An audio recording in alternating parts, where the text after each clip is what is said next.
أبويا مات. كلمة تقيلة أوي، يعني م تقيلة، تقيلة على اللسان وتقيلة على الودن وتقيلة على القلب.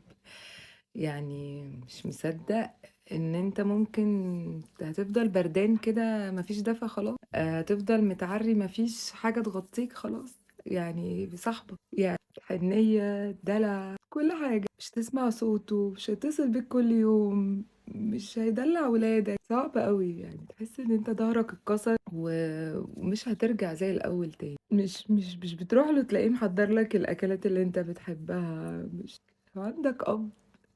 يعني تحمد ربنا وخلّيك تحت رجله، لإن هو ما بيتعوّضش، يعني الأب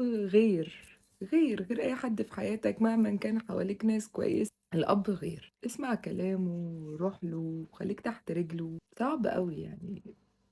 صعب، إحساس صعب وموقف صعب